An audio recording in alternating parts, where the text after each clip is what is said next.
আসসালামু আলাইকুম সবাইকে। আশা করি আমরা প্রত্যেকেই ভীষণ ভালো আছি। একদম শেষ মুহূর্তে চলে এসেছি। জাহাঙ্গীরনগর বিশ্ববিদ্যালয়ের ভর্তি পরীক্ষা কিন্তু খুবই সন্নিকটে। সো তোমাদের সবাইকে স্বাগত জানাচ্ছি আমি ফাতিন ইশরাক মিম, আমাদের legend care university admission coaching এর ফেসবুক পেজ থেকে। আজকে আমাদের লাইভ ক্লাস, কিন্তু এই লাইভ ক্লাসটা খুবই বিশেষ একটি লাইভ ক্লাস, কারণ আজকের লাইভ ক্লাসটা সকল ইউনিটের জন্য।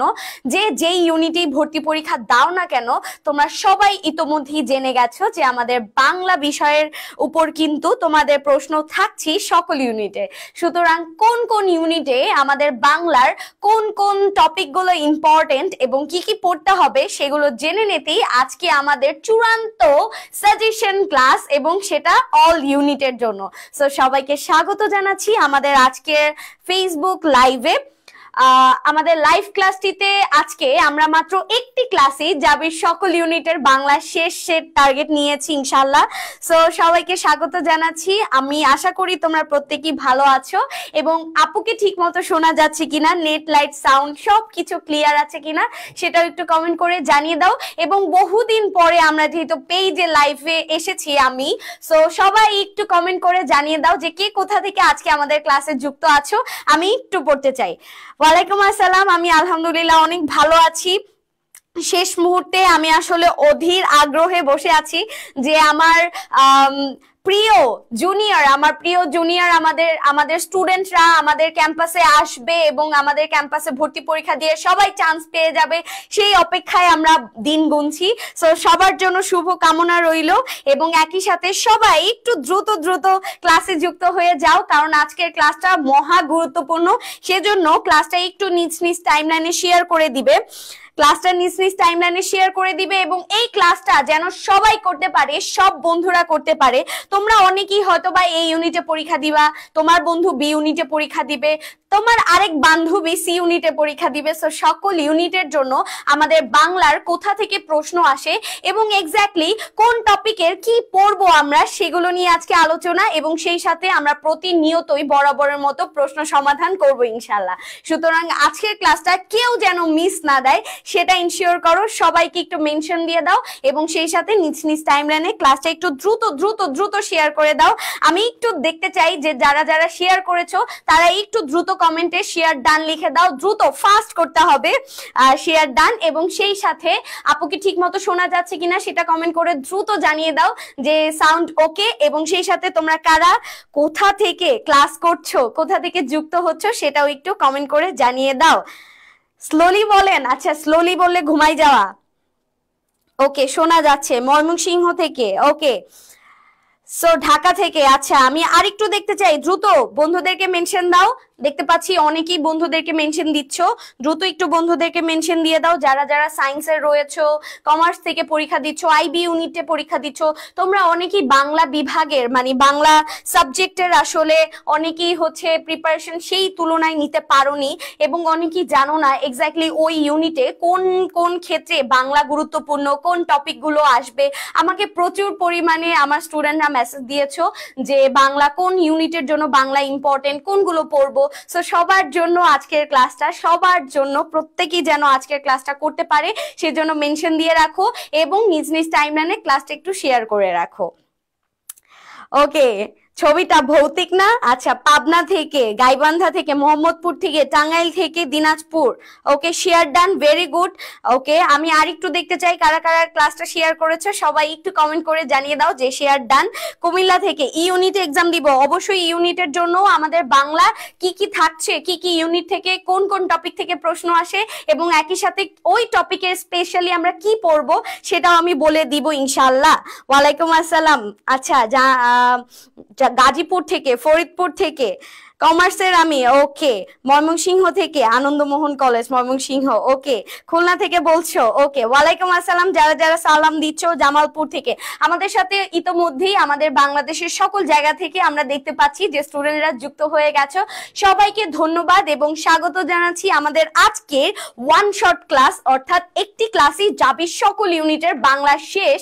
এই ক্লাসে আমরা ইনশাআল্লাহ সাজেশন দিব এবং তোমরা যারা বিভিন্ন ইউনিটে পরীক্ষা দিচ্ছ দিচ্ছ কিন্তু শেষ মুহূর্তে তোমাদের একটা রিভিশন দরকার, তোমরা আসলে জানো না জাবির প্যাটার্নটা কেমন, প্রশ্ন প্যাটার্ন কেমন, তোমরা যারা অন্যান্য ভার্সিটির প্রিপারেশন নিয়েছো, জাহাঙ্গীরনগর প্রিপারেশন নাও নাই, তোমাদের জন্য কিন্তু আমাদের রিভিশন ব্যাচের ক্লাস অলরেডি শুরু হয়ে গেছে। সুতরাং মাত্র 499 টাকা দিয়ে তুমি কিন্তু ভর্তি হয়ে যেতে পারো জাহাঙ্গীরনগরের রিভিশন ব্যাচে আমাদের লিজেন কেয়ারের সাথে। এবং সেই সাথে তোমরা যারা পুরনো স্টুডেন্ট রয়েছো তারা কিন্তু এই কোর্সটা একদমই ফ্রি পাচ্ছ। সো কথা না বলে চলো আমরা ক্লাসটা শুরু করে দিই। আমাদের আজকের ক্লাস, আজকের একটি ক্লাসই জাবির সকল ইউনিটের বাংলা শেষ ক্লাসে আমরা আজকে ক্লাসটা শুরু করে দিই। চলো, সো প্রথমেই আসতেছে আমাদের জাহাঙ্গীরনগরে এই ইউনিট। সো যারা যারা এই ইউনিটের আছো সবাই একটু ধৈর্য ধরে বসো, একটু সিরিয়াস হয়ে বসো যে আমরা এখন এই ইউনিটের প্রশ্নগুলো অ্যানালাইসিস করব। এবং যারা যারা D unit, E unit, C ইউনিটের রয়েছে সবাই মনোযোগ দিয়ে দেখো, কারণ এই ইউনিট থেকে বি ইউনিটের কোশ্চেনটা ঠিক কেমনটা আলাদা, কতটুকু আলাদা সেটাও কিন্তু তোমাকে জেনে রাখতে হবে। এবং তোমাদের জন্য একটা সিক্রেট ফাঁস করে দেই, সেটা হচ্ছে একই ইউনিটের, ধরো বি ইউনিটে একটা প্রশ্ন আসলো, সেম প্রশ্নটা কিন্তু সেই একই বছরে ডি ইউনিট অথবা সি ইউনিটেও রিপিট আসতে পারে। সুতরাং তোমার জন্য কিন্তু প্রত্যেকটা ইউনিটই ইম্পর্টেন্ট। সো চলো আমরা এই ইউনিট নিয়ে আজকের ক্লাসটা শুরু করব এবং একই সাথে প্রত্যেকটা ইউনিটেই কিন্তু আমরা অ্যানালাইসিস করব ইনশাআল্লাহ। সো প্রথমেই আসতেছে এই ইউনিট। আমাদের এই ইউনিটের জন্য কেমন কেমন প্রশ্ন আসে চলো আমরা একটু দেখে নেই। ওকে, সো অলরেডি 400 স্টুডেন্ট আমাদের সাথে যুক্ত হয়ে গেছো, সবাইকে ধন্যবাদ। আজকের ক্লাসটা মহা গুরুত্বপূর্ণ, এর জন্য বেশি বেশি ক্লাসটা শেয়ার করতে হবে। শেয়ার ডান লিখে আমাকে একটু কমেন্ট করে জানাই দাও যে শেয়ার ডান। যারা যারা শেয়ার ডান কমেন্ট করে লিখে জানাচ্ছ তোমাদের জন্য কিন্তু একটা সারপ্রাইজ আছে। সো শেয়ার ডান লিখে কমেন্ট করে জানিয়ে দাও দ্রুত। ওকে, এরপরে দেখো আমরা চলে এসেছি এই ইউনিটে। সবার ফার্স্টে জাহাঙ্গীরনগর বিশ্ববিদ্যালয়ের এই ইউনিটের সবচেয়ে বেশি ইম্পর্টেন্ট টপিক কি? সবচেয়ে বেশি ইম্পর্টেন্ট টপিক হচ্ছে সমাস। সমাস থেকে এই ইউনিটে প্রতি বছর প্রশ্ন আসে, এবছরও আসবে ইনশাআল্লাহ। সুতরাং তোমার জন্য মহা গুরুত্বপূর্ণ টপিক কি বলতো? সমাস। সমাস তোমার জন্য মহা গুরুত্বপূর্ণ টপিক হচ্ছে সমাস। এরপরে জাহাঙ্গীরনগর বিশ্ববিদ্যালয়ের এই ইউনিটের জন্য মহা গুরুত্বপূর্ণ আরো একটি টপিকের নাম হচ্ছে সাহিত্যিক এবং সাহিত্যকর্ম। এইটা দুই ভাবে তোমার প্রশ্ন আসতে পারে। আমরা কিন্তু একই সাথে দেখছি যে কোন কোন টপিক থেকে প্রশ্ন আসে এবং একই সাথে দেখছি যে এই টপিকগুলো থেকে আমাকে কি কি পড়তে হবে। দেখো আমাদের এই যে সাহিত্যকর্ম, উল্লেখযোগ্য সাহিত্যকর্ম রয়েছে, এই সাহিত্যকর্ম থেকে দুই ভাবে প্রশ্ন আসতে পারে, সিলেবাসের বাইরে এবং সিলেবাসের ভেতরে। সিলেবাসের বাইরে থেকে তোমাকে কেমন প্রশ্ন দিবে? পায়ের আওয়াজ শোনা যায়, আরেক ফাল্গুন, এগুলো কি ভিত্তিক রচনা, কি ভিত্তিক, এটা পটভূমি কি, ঠিক আছে? এবং আখতারুজ্জামান ইলিয়াসের খোয়াবনামা, এটা পটভূমি কি? এই জিনিসগুলো আমাদের জন্য খুবই খুবই ইম্পর্টেন্ট, ঠিক আছে? এই জিনিসগুলো আমাদের জন্য খুবই খুবই ইম্পর্টেন্ট। সো মুক্তিযুদ্ধ ভিত্তিক, ভাষা আন্দোলন ভিত্তিক, এই ছাত্র আন্দোলন, 69-এর গণ অভ্যুত্থান, চিলেকোঠার সেপাই, এই যে এই পটভূমিতে যেই সাহিত্যকর্মগুলো রচিত রয়েছে সেটা কারা কারা রচনা করেছেন, কোন লেখক সাহিত্যিকরা রচনা করেছেন, এই জিনিসটা তোমাদের জানতে হবে। কিন্তু সাহিত্যকর্মের সাল জানার দরকার নাই। এবার সিলেবাসের ভেতর থেকে তোমাকে কি প্রশ্ন দিবে? রবীন্দ্রনাথ ঠাকুরের অন্যতম কাব্যগ্রন্থ কি? রবীন্দ্রনাথ ঠাকুরের উপন্যাস কোনটা? রবীন্দ্রনাথ ঠাকুরের গল্প গ্রন্থ কোনটা? এই যে রবীন্দ্রনাথের তোমার একটা সিলেবাসে আছে অপরিচিতা গল্প এবং সোনার তরী, এখান থেকেই তোমার ইম্পর্টেন্ট প্রশ্ন আসবে যে রবীন্দ্রনাথ ঠাকুরের অন্যান্য সাহিত্যকর্ম। সো সাহিত্যকর্ম থেকে আমরা বেসিক্যালি দুই টাইপের প্রশ্ন পেতে পারি, সিলেবাসের বাইরে বিভিন্ন উল্লেখযোগ্য সাহিত্যকর্ম এবং একই সাথে সিলেবাসের ভেতরে। সিলেবাসের ভেতর থেকে আমাদের যে সাহিত্যিকরা রয়েছে তাদের অন্যান্য সাহিত্যকর্মগুলো আমরা একটু পড়ে ফেলবো। এরপর আমরা দেখতে পাচ্ছি যে আমাদের জাহাঙ্গীরনগর বিশ্ববিদ্যালয় বরাবরের মতোই আমাদের মুখস্থ বিদ্যা থেকে প্রচুর পরিমাণে প্রশ্ন আসে। এই মুখস্থ বিদ্যার অন্যতম একটা টপিক হচ্ছে সমার্থক শব্দ। সো সমার্থক শব্দ এবং একই সাথে হচ্ছে প্রবাদ, প্রবচন এবং অনুবাদ, এই দুটোর যে কোনো একটা থেকে তোমাকে প্রশ্ন দিবে। যে কোনো একটা থেকে, হয় প্রবাদ প্রবচন থেকে প্রশ্ন আসবে, অথবা সমার্থক শব্দ থেকে প্রশ্ন আসবে, অথবা বাগধারা থেকে প্রশ্ন আসবে। সো এই তিনটা একই কাতারে আমরা ধরছি, এই তিনটা আমরা একই কাতারে ধরছি, এই তিনটা একই কাতারে ধরছি, ঠিক আছে? সো সমার্থক শব্দ, বাগধারা এবং প্রবাদ প্রবচন, এই তিনটা আমরা একই সাথে একইভাবে হচ্ছে গুরুত্বপূর্ণ হিসেবে ধরছি, ঠিক আছে? একইভাবে গুরুত্বপূর্ণ হিসেবে ধরছি সমার্থক শব্দ, বাগধারা এবং প্রবাদ প্রবচন। এবারে আসো প্রকৃতি প্রত্যয়। দেখো এই ইউনিটের জন্য, এই ইউনিট জাহাঙ্গীরনগরের এই ইউনিটের জন্য তোমার প্রকৃতি প্রত্যয় খুব একটা আসে নাই বিগত সালে। সো প্রকৃতি প্রত্যয়ের জায়গায় আমরা কি পড়বো, আমরা এবছরের জন্য ডেফিনেটলি পড়বো উপসর্গ। জাহাঙ্গীরনগরের এই ইউনিটের জন্য ডেফিনেটলি পড়বো উপসর্গ, ঠিক আছে? যারা যারা বলছো যে আপু বি ইউনিট সি ইউনিট, তোমরা একটু ধৈর্য ধরো, আমরা এরপরেই নিয়ে আসবো বি ইউনিট সি ইউনিট, একে একে ধারাবাহিক ভাবে সবগুলো ইউনিটের বাংলা সাজেশন আজকে আমরা দিব ইনশাআল্লাহ। সো সবাই একটু ধৈর্য ধরে আজকের ফুল লাইভ ক্লাসটা মনোযোগ দিয়ে দেখো। এরপরে আমরা চলে যাচ্ছি পারিভাষিক শব্দ। ওকে, পারিভাষিক শব্দ দেখো গত বছর এর আগের বছর আসছে 21-22 আসছে পারিভাষিক শব্দ। এরপরে দেখো সন্ধি বানান। বানান আমাদের জন্য খুবই ইম্পর্টেন্ট, বানান আমাদের জন্য খুবই ইম্পর্টেন্ট। সো এই ইউনিট থেকে এই বছর কোনগুলো মহা ইম্পর্টেন্ট, তোমরা যদি বলো যে আপু মহা ইম্পর্টেন্ট গুলো দাগায় দেন যে এগুলো পরেই পরীক্ষা দিতে যাব আর অন্য কিছুর দিকে তাকাবো না, এরকম টাইপের যদি মহা ইম্পর্টেন্ট প্রশ্ন তোমরা যদি টপিক যদি এবার জানতে চাও, তাহলে সেটা হচ্ছে সবার ফার্স্টে স্টার্ট দিয়ে রাখো সমার্থক শব্দ, প্রশ্ন আসবেই।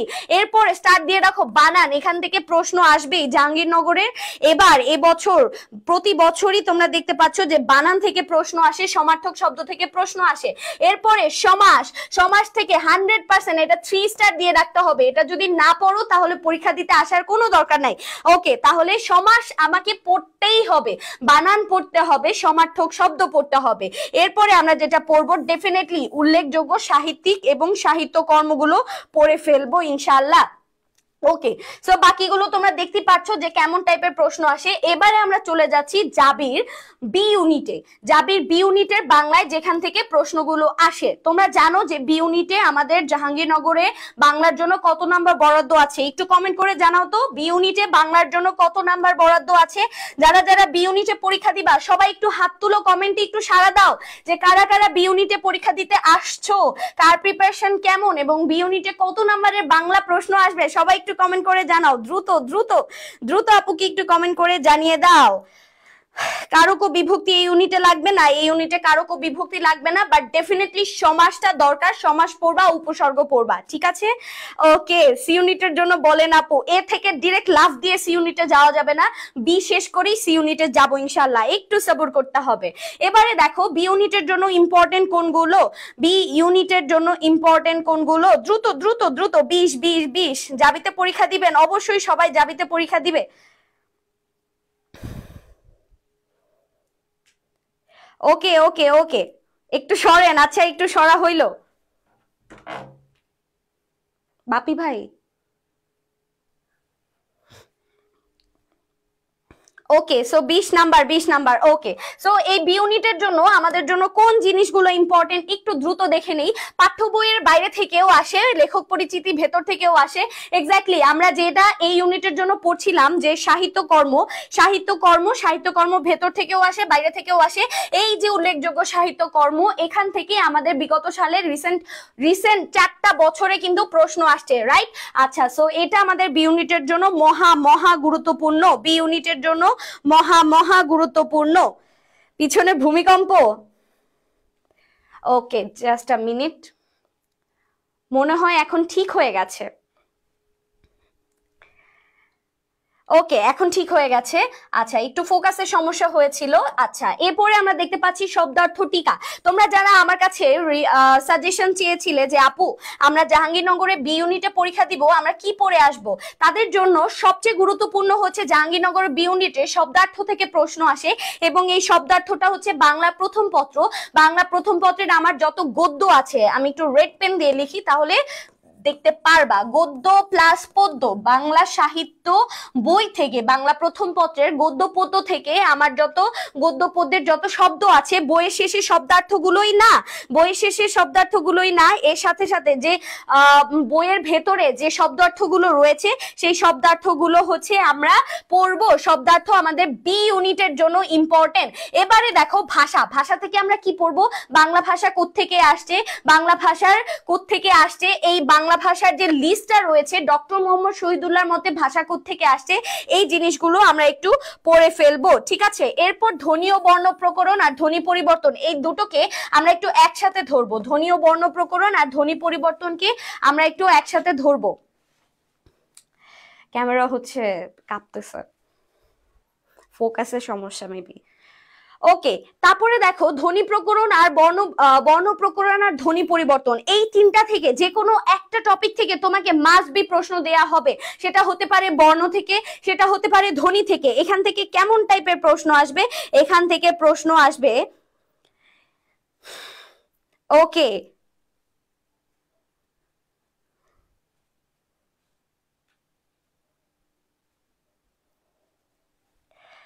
ওকে, সো এখান থেকে প্রশ্ন আসবে যে আমাদের যে ধ্বনি পরিবর্তনগুলো রয়েছে এখান থেকে তোমাকে প্রশ্ন দিবে অপিনিহিতি, অন্তঃস্বরাগম, স্বরলোপ, সম্প্রকর্ষ, বিপ্রকর্ষ, এরপরে তোমাদের অভিশ্রুতি, এই জিনিসগুলো এবং ধ্বনি বিপর্যয়, এই জিনিসগুলো আমাদের জন্য ইম্পর্টেন্ট। ধ্বনি পরিবর্তন থেকে এই জিনিসগুলো আমাদের জন্য ইম্পর্টেন্ট। এরপরে দেখেন ধ্বনি এবং বর্ণ প্রকরণ। ধ্বনি এবং বর্ণ প্রকরণ থেকে কেমন প্রশ্ন আসতে পারে? মৌলিক বর্ণ কোনগুলো? মৌলিক স্বরধ্বনি কয়টা? মৌলিক স্বরবর্ণ কয়টা? যৌগিক স্বরধ্বনি কয়টা? এই জিনিসগুলো আমরা একটু পড়ে নিব, ঠিক আছে? এর পাশাপাশি আমরা কি পড়বো? নাসিক্য বর্ণ, পরাশ্রয়ী বর্ণ, তারণজাত ধ্বনি, এরপর কম্পনজাত ধ্বনি, এই জিনিসগুলো, পার্শ্বিক বর্ণ, এই জিনিসগুলো আমরা একটু পড়ে নিব ধ্বনি বর্ণ প্রকরণ আর ধ্বনি পরিবর্তন থেকে। ওকে, আচ্ছা, এরপরে দেখো চলে যাচ্ছি উপসর্গ। বি ইউনিটের জন্য উপসর্গ, প্রত্যেকটা ইউনিট জাহাঙ্গীরনগরের এবছর প্রত্যেকটা ইউনিটের জন্যই মহা গুরুত্বপূর্ণ উপসর্গ। এবার উপসর্গ কোনোভাবেই ছাড় দিতে পারবো না। উপসর্গ থেকে আমরা তাহলে কি পড়বো? বি ইউনিটের জন্য উপসর্গ থেকে, শুধু বি ইউনিট না, সব ইউনিটের জন্য উপসর্গ থেকে আমরা পড়বো বিদেশি উপসর্গ। বড় করে লিখে দেয়া হচ্ছে বিদেশি উপসর্গ। আমরা ইনশাআল্লাহ জাহাঙ্গীরনগর ভর্তি পরীক্ষার পরবর্তী লাইভে আমরা এই যে আজকের যে লাইভ ক্লাসটা করাচ্ছি, এই লাইভ ক্লাসের প্রত্যেকটা স্ক্রিনশট আমরা ইনশাআল্লাহ পরবর্তী লাইভে নিয়ে আসব। যে আপু বলে দিয়েছিলাম এখান থেকে প্রশ্ন আসবে এবং এখান থেকে প্রশ্ন আসতেছে ইনশাআল্লাহ। সো দেখো, বিদেশি উপসর্গ আমরা মাস্ট বি পড়বো, আরবি উপসর্গ, ফার্সি উপসর্গ, এই জিনিসগুলো আমরা পড়বো। এরপর এর সাথে সাথে আমরা পড়বো উপসর্গের অর্থ। উপসর্গের অর্থ কি, অর্থে উপসর্গটা শব্দের সাথে বসছে, কি অর্থে উপসর্গটা শব্দের সাথে বসছে সেটা আমরা পড়বো। নত্যবিধান, সত্যবিধান তোমরা যদি স্কিপ করতে চাও স্কিপ করতে পারো, কিন্তু সমাস কিন্তু কোনোভাবেই বাদ দেয়া যাবে না। বি ইউনিটের জন্য একটা স্টার দিয়ে রাখলাম, সমাস বাদ দিতে পারবো না। এরপর দেখো পদ প্রকরণ, এটা কোন ধরনের পদ? এটার জন্য আমরা কি কি পড়বো জানো? এখান থেকে আমরা পড়বো হচ্ছে বিশেষণের যত প্রকারভেদ আছে, যত ক্রিয়া বিশেষণ, বিশেষের বিশেষণ, বিশেষণের বিশেষণ, এই যত প্রকারভেদ আছে এই সবগুলো আমরা পড়বো। আজকের ক্লাস যারা করবে না তাদের চেয়ে বড় অভাগা আর দুনিয়াতে নাই, কারণ এত পরিমাণে সিলেবাস কমিয়ে দেয়া হচ্ছে, শুধুমাত্র তোমাদেরকে পয়েন্টগুলো ধরিয়ে দেয়া হচ্ছে যে তোমরা এক্স্যাক্টলি কি পড়বা এবং এক্স্যাক্টলি কোথা থেকে প্রশ্ন আসে। সুতরাং এই ক্লাস যারা করছো না তাদের জন্য মহা বিপদ। ওকে, আজকের ক্লাসের স্লাইড পেতে হলে অবশ্যই রিভিশন ব্যাচে ভর্তি হতে হবে, রাইট? রিভিশন ব্যাচে যারা অলরেডি আমাদের লিজেন কেয়ারের স্টুডেন্ট, তোমাদের জন্য রিভিশন ব্যাচে কিন্তু ভর্তির দরকার নাই, কিন্তু তোমরা যারা আমাদের লিজেন কেয়ার স্টুডেন্ট না, মাত্র 499 টাকায় আমাদের রিভিশন ব্যাচে ভর্তি হতে পারো। Do or die batch. Okay, এরপরে ইউনিট নিয়ে বলবেন অবশ্যই, প্রত্যেকটা ইউনিট, আইবি ইউনিট নিয়েও বলা হবে ইনশাল্লাহ, প্রত্যেকটা ইউনিট নিয়ে বলবো ইনশাল্লাহ। এবারে বি ইউনিটের আরো কিছু টপিক আমরা দেখবো, সেটা হচ্ছে প্রকৃতি প্রত্যয়। আমরা বললাম যে এই বছর কিন্তু আমরা বাদও দিতে পারি, কিন্তু আমরা বাক্য বাদ দিতে পারবো না, কারণ বিগত কিছু বছর ধরে বাক্য আসছে। আচ্ছা, এরপরে সমাস আমরা বাদ দিতে পারবো না, এন্ড ডেফিনেটলি উক্তি এবং জ্যোতিচিহ্ন আমরা পড়বো। বাক্য শুদ্ধিকরণ, বাক্য এবং বাক্যের ভেতরে যে বিরাম চিহ্ন, এই তিনটাকে একই সাথে তোমাদেরকে ধরে নিতে হবে। এরপরে চলে যাচ্ছে শব্দের প্রকারভেদ। এখান থেকে কি টাইপের প্রশ্ন আসবে বলতো? শব্দের প্রকারভেদ থেকে বিদেশি শব্দ, নিচের কোনটি বিদেশি শব্দ? কোন দেশি শব্দ? পর্তুগিজ ভাষার শব্দ, তৎসম ভাষার শব্দ, তদ্ভব ভাষার শব্দ। এরপর হচ্ছে বিদেশি শব্দ থেকে আর কি কি আসে বলতো? আরবি শব্দ, ফার্সি শব্দ, এই জিনিসগুলো তোমাদের জন্য ইম্পর্টেন্ট। এরপরে দেখো সন্ধি। তোমরা যদি জাহাঙ্গীরনগরে বি ইউনিটে ফোকাস করো তাহলে তোমাদের জন্য সন্ধিটা ইম্পর্টেন্ট। এরপরে দেখতে পাচ্ছ সমার্থক শব্দ, আমরা দেখেছি সমার্থক শব্দ এই ইউনিটের জন্য ইম্পর্টেন্ট। একই সাথে বি ইউনিটের জন্য ইম্পর্টেন্ট। এরপর বিপরীত শব্দটা যদি তোমরা স্কিপ করো, স্কিপ করতেই পারো, পরবর্তীতে আমরা চলে যাব বাগধারায়। বাগধারা আমাদের জন্য খুবই ইম্পর্টেন্ট, আরো একটি ইম্পর্টেন্ট বি ইউনিটের জন্য আরো একটি মহা ইম্পর্টেন্ট টপিক হচ্ছে বানান। বড় বড় করে লিখে দিচ্ছি, বানান। বানান পড়ে বি ইউনিটে পরীক্ষা দিতে যাবা, বানান, বানান পড়ে বি ইউনিটে পরীক্ষা দিতে যাবা। ওকে, আচ্ছা, ওকে, এক ধাপ এগিয়ে গেলাম। আচ্ছা, এরপরে দেখো আমরা বি ইউনিটের আরো কিছু প্রশ্ন, এই যে বড় বড় করে লিখে দিয়েছিলাম বানান, এটার পাশে 3 স্টার দিয়ে রাখো, বানানের পাশে 3 স্টার দিয়ে রাখো। বি ইউনিটের জন্য বানান ইম্পর্টেন্ট। এরপরে দেখো পারিভাষিক শব্দ, আমরা দেখেছি এই ইউনিটে যারা পরীক্ষা দিবা এই ইউনিটের জন্য পারিভাষিক শব্দ খুব একটা ইম্পর্টেন্ট না। এই ইউনিটের জন্য ইম্পর্টেন্ট হচ্ছে বাগধারা, প্রবাদ প্রবচন, কিন্তু বি ইউনিটের যারা পরীক্ষা দিচ্ছ তোমাদের জন্য ইম্পর্টেন্ট হচ্ছে পারিভাষিক শব্দ। এরপরে চলে যাচ্ছি উচ্চারণ এবং অভিধান ক্রম। এই ক্ষেত্রে বানান উচ্চারণকে একই সাথে ধরবা, বানান থেকে প্রশ্ন আসলে উচ্চারণ থেকে প্রশ্ন আসবে না, উচ্চারণ থেকে প্রশ্ন আসলে বানান থেকে প্রশ্ন আসবে না। সো এই ছিল আমাদের জাহাঙ্গীরনগরের বি ইউনিটের জন্য সাজেশন, বি ইউনিটের জন্য সাজেশন। মাশাআল্লাহ, আজকে অনেক পরিমাণ স্টুডেন্টের উপস্থিতি দেখা যাচ্ছে এবং যারা যারা আমাদের আজকের ক্লাসের সাথে আছো তোমাদের জন্য খুবই ভালো একটা প্রিপারেশন তোমরা নিতে যাচ্ছ ইনশাআল্লাহ। দেখো আমাদের যে জাহাঙ্গীরনগরে এই ইউনিট এবং বি ইউনিটে কোথা থেকে প্রশ্ন আসে প্রতি বছর, তোমরা দেখতে পারলা যে এই যে বিগত সালে প্রশ্ন আসে, এইবারও এখান থেকেই প্রশ্ন আসবে। সো ঘুরে ফিরে তোমাকে জানতে হবে কোন টপিকগুলো তোমার জন্য ইম্পর্টেন্ট এবং একই সাথে এই টপিকের কোথা থেকে তোমাকে প্রশ্ন পড়তে হবে সেটাও কিন্তু তোমাকে জেনে নিতে হবে, ঠিক আছে? ওকে, সো আমরা বি ইউনিট শেষ করে আমরা চলে যাচ্ছি সি ইউনিটে, জাহাঙ্গীরনগর বিশ্ববিদ্যালয়ের সি ইউনিট। আমার ইউনিট সি ইউনিটে 2021-22 সেশনে আমি দ্বিতীয় হয়েছিলাম। সো এই সি ইউনিটে আসলে তখন আমি যখন পরীক্ষা দিয়েছিলাম তখন বাংলা ইংলিশে ছিল 15, কিন্তু এবছর থেকে কিন্তু 20 নাম্বার। সো জাহাঙ্গীরনগরের সি ইউনিটে 20 নাম্বারের বাংলা কোথা থেকে প্রশ্ন আসবে এটা একটু দেখে নাও।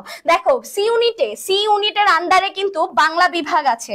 ওকে, লাল পেন দিয়ে লিখতে হবে, সি ইউনিটের আন্ডারে বাংলা বিভাগ আছে। সো বাংলার প্রশ্নগুলো বাংলা বিভাগের টিচাররাই করবে, এটাই খুবই স্বাভাবিক, রাইট? বাংলা বিভাগ আছে, বাংলা বিভাগের প্রশ্নগুলো বাংলা বিভাগের স্যাররা করবে, এটাই খুব স্বাভাবিক।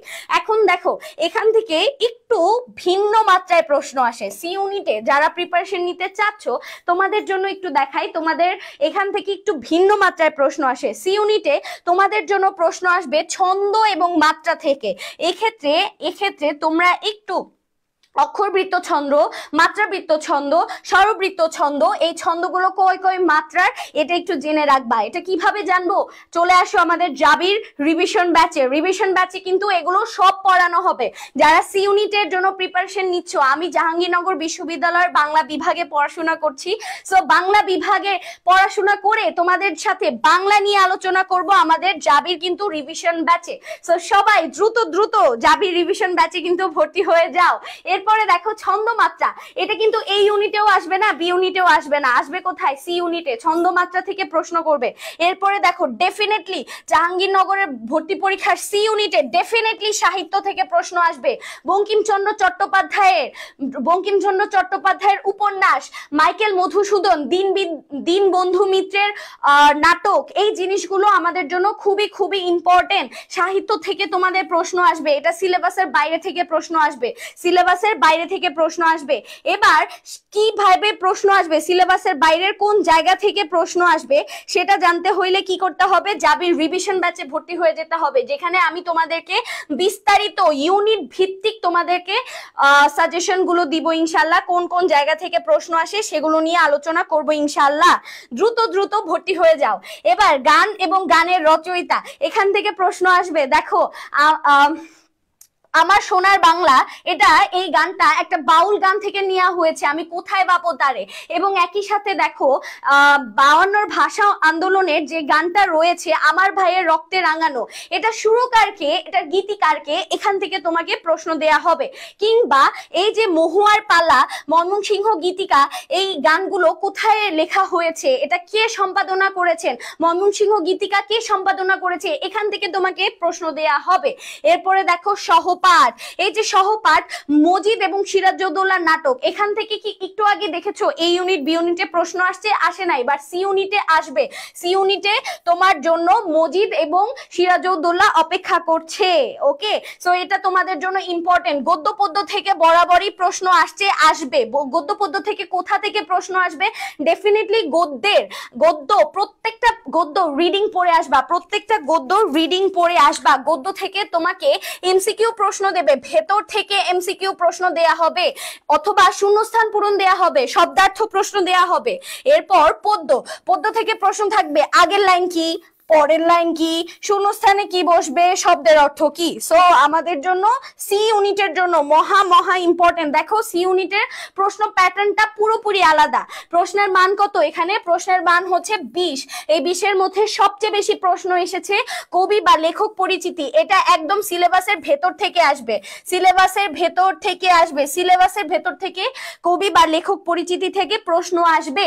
গদ্য পদ্য থেকে একই সাথে প্রশ্ন আসবে, সবচেয়ে বেশি প্রশ্ন আসে সি ইউনিটে গদ্য পদ্য থেকে।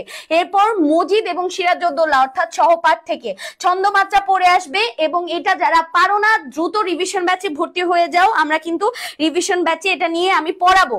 এরপর সাহিত্য এটা আসবে সিলেবাসের বাইরে থেকে, এই সাহিত্য আসবে সিলেবাসের বাইরে থেকে। এটার জন্য আমরা কি কি পড়বো? এটার জন্য আমরা চর্যাপদ পড়বো, ময়মনসিংহ গীতিকা পড়বো, এটার জন্য আমরা পড়বো হচ্ছে মধ্যযুগের যে রচনাগুলো রয়েছে সেগুলো উল্লেখযোগ্য রচনা। এটার জন্য আমরা পড়বো আধুনিক যুগে সবার প্রথম সার্থক ট্র্যাজেডিমূলক নাটক কোনটা, সার্থক উপন্যাস কোনটা, কে রচনা করেছেন, তার অন্যান্য উপন্যাসগুলো কি কি, এই জিনিসগুলো আমরা একটু পড়ে যাব। ঠিক আছে, এই জিনিসগুলো আমরা একটু পড়ে যাব। ওকে, এরপরে দেখো গানের রচয়িতা। এটা আমি বলেছি যে মুক্তিযুদ্ধ ভিত্তিক অথবা ভাষা আন্দোলন ভিত্তিক, অথবা এই যে এই বছর তোমাদের জন্য ইম্পর্টেন্ট কি বলতো? এই বছর তোমাদের জন্য ইম্পর্টেন্ট হচ্ছে এই যে আমরা আন্দোলন করলাম, আন্দোলনে একটা গান অনেকবার গাওয়া হয়েছে, মুক্তির মন্দির সোপানো তলে।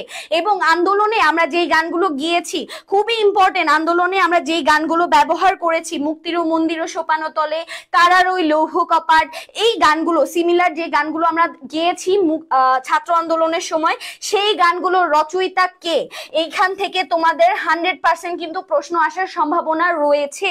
সুতরাং সেই গানগুলো পেয়ে যাবা। ঠিক আছে, গানগুলো হচ্ছে দেখে যাবা যে কে রচনা করেছেন, সুরকারকে, গীতিকারকে। ঠিক আছে, ওকে। এরপরে চলে যাচ্ছি ভাষা। বাংলা ভাষা কোত্থেকে আসছে? এখান থেকে প্রশ্ন আসবে, ইন্দো ইউরোপীয় থেকে আসছে।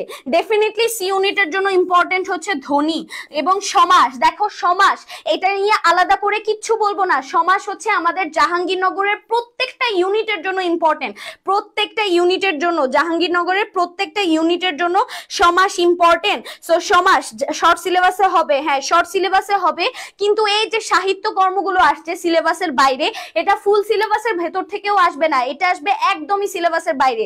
সমাস হচ্ছে আমাদের প্রত্যেকটা ইউনিটের জন্য এবার খুবই ইম্পর্টেন্ট আমাদের একটা টপিক। সমাস হচ্ছে খুবই ইম্পর্টেন্ট একটা টপিক আমাদের এইবার ভর্তি পরীক্ষার জন্য, সব ইউনিটের জন্য। ওকে, এবার আমরা পরের স্লাইডটা একটু দেখতে চাই। পরের স্লাইডে জাবির সি ইউনিটের জন্য আর কি কি আমাদের পড়তে হবে। আমাদের জাবির সি ইউনিটের জন্য ডেফিনেটলি পড়ে যেতে হবে শব্দের শ্রেণী বিভাগ এবং বাক্য। শব্দ অথবা বাক্য থেকে তোমাকে একটা প্রশ্ন দিবে। গানগুলো পড়ানো হবে কি, আচ্ছা গানগুলো রিভিশনের যে ব্যাচগুলো রয়েছে, রিভিশনের ব্যাচে আমি যখন ক্লাস নিব তখন আমাদের এই ছাত্র আন্দোলনের সময় যে গানগুলো স্পেশালি এবার আমরা ব্যবহার করেছি, সেই গানগুলোর রচয়িতা, সুরকার, গীতিকার, এটার একটা ছক বা এটার একটা লিস্ট আমি স্লাইডে অ্যাড করে দিব ইনশাআল্লাহ। ঠিক আছে, এই গানগুলোর একটা ছক এবং লিস্ট আমি স্লাইডে অ্যাড করে দিব। এবারে দেখো সমার্থক শব্দ, বিপরীত শব্দ, বাগধারা, এরপরে পারিভাষিক শব্দ। এরপরে আমি তোমাদেরকে বলেছি যে বাক্য এবং শব্দ, এখান থেকে সি ইউনিটে প্রশ্ন থাকবে। দেখো বি ইউনিটে প্রকৃতি প্রত্যয় থেকে প্রশ্ন না আসলেও আমাদের সি ইউনিটের জন্য প্রকৃতি প্রত্যয় ইম্পর্টেন্ট। উপসর্গ এখানে আবার একটু লেস ইম্পর্টেন্ট। ঠিক আছে, ওকে। ওকে, এবারে আমরা চলে যাচ্ছি সি ইউনিট শেষ। এবারে আমরা আরেকটু কিছু দেখছি, বানান। সি ইউনিটের জন্য খুবই খুবই ইম্পর্টেন্ট হচ্ছে বানান। বানান, সো দেখো প্রত্যেকটা unit, A unit, B unit, C unit, এতক্ষণ পর্যন্ত আমরা দেখলাম 3টা ইউনিট। এই 3টা ইউনিটের জন্য খুবই খুবই ফরজ একটা টপিকের নাম কি বলতো? সমাস এবং বানান। সমাস, বানান এবং হচ্ছে উপসর্গ, এই 3টা যেই ইউনিটের পরীক্ষা দাও না কেন, এই 3টা তোমার জন্য ইম্পর্টেন্ট, সমাস, বানান এবং উপসর্গ। ঠিক আছে? আচ্ছা, আস্তে কথা বলবো। ওকে, যাদের সমাস, যাদের সাউন্ডে প্রবলেম হচ্ছে তারা একটু সাউন্ড কমিয়ে নিতে পারো, কিন্তু আমাকে অনেক কথা বলতে হবে, অনেকগুলো ইনফরমেশন তোমাদের একই সাথে দিতে হবে এর জন্য। আর তোমরা যারা প্রতিনিয়ত আমার ক্লাস করো, তোমরা সবাই জানো যে আমার ক্লাসের স্পিড অনেক বেশি থাকে। ওকে, আচ্ছা, ঘুরে ফিরে সব না, সি ইউনিটের জন্য কিন্তু প্রকৃতি প্রত্যয় আমরা স্কিপ করেছি না, উপসর্গ আমরা পড়বো। আচ্ছা, বানান আমরা পড়বো। উচ্চারণটা গত বছর আসছে, উচ্চারণটা এবার স্কিপ করলেও বানানটা পড়তে হবে। এরপরে অনুচ্ছেদ থেকে খুব একটা প্রশ্ন আসে না, আমরা স্কিপ করতে পারি। প্রবাদ বাক্য থেকেও খুব একটা প্রশ্ন আসে না, কিন্তু এক কথায় প্রকাশ, বাগধারা, বিপরীত শব্দ, এই জিনিসগুলো আমরা সি ইউনিটের জন্য পড়ে যাব। কোর্স ফি মাত্র 499 টাকা, রিভিশন ব্যাচে মাত্র 499 টাকা কোর্স ফি, এবং সেই সাথে তুমি কিন্তু রিভিশন ব্যাচের জেইউ বুস্টার যে বইটা রয়েছে সেটার পিডিএফ পেয়ে যাচ্ছ। একই সাথে আমরা রিভিশন ব্যাচে যে ক্লাসগুলো নিব সেটার পিডিএফ পেয়ে যাবা, সেই ক্লাসের স্লাইড গুলো তোমরা পেয়ে যাবে। ঠিক আছে? সো এই স্লাইড এবং বইয়ের পিডিএফ এর দামে কিন্তু 499 টাকা হয়ে যায়। হ্যাঁ, এবার আমরা ডি ইউনিটে চলে যাচ্ছি। সবার বহুল প্রত্যাশিত আমাদের ডি ইউনিটের ভর্তি পরীক্ষা। যারা ডি ইউনিটে ভর্তি পরীক্ষা দিতে আসছো, ইয়া হাবিবি, দেখো সবচেয়ে বেশি কম্পিটিশন জাহাঙ্গীরনগর বিশ্ববিদ্যালয়ের কোন ইউনিটে? সবচেয়ে বেশি কম্পিটিশন জাহাঙ্গীরনগর বিশ্ববিদ্যালয়ের ডি ইউনিটে। এবার দেখো ডি ইউনিটে কোথায় থেকে প্রশ্ন আসে।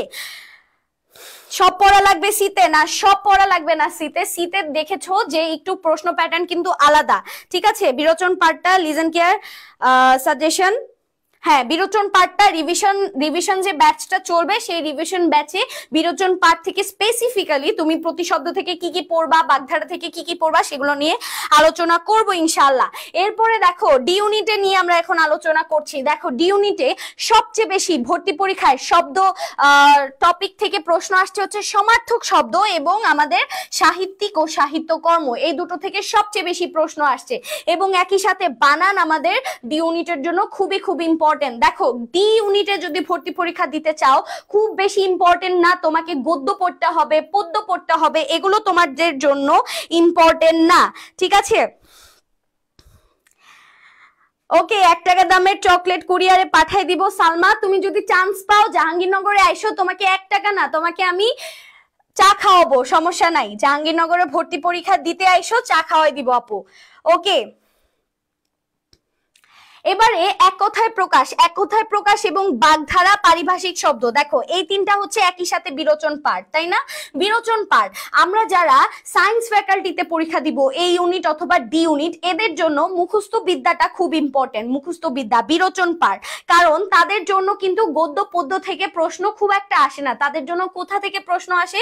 বিরোচন পার্ট থেকে প্রশ্ন আসে। তো বিরোচন মানে কি? বিরোচন মানে মুখস্থ বিদ্যা, মেমোরাইজিং পার্ট। এক কথায় প্রকাশ, বাগধারা, পারিভাষিক শব্দ, এইগুলো তোমাদেরকে পড়তেই হবে ডি ইউনিটের জন্য, এগুলো তোমাদেরকে পড়তেই হবে। আচ্ছা, এতক্ষণ ধরে বলছিলাম যে সমাস ইম্পর্টেন্ট, কিন্তু সমাসের এক্স্যাক্টলি কি ইম্পর্টেন্ট এটা কিন্তু বলি নাই। যারা এখনই ক্লাস থেকে চলে গেছো তোমরা কিন্তু স্কিপ করলা। সমাস ইম্পর্টেন্ট, সমাসের কি কি পড়বো এটা এখন আমি বলবো। সমাস থেকে আমরা কি কি পড়বো, চলো সমাস থেকে কি কি পড়বো জেনে নেই।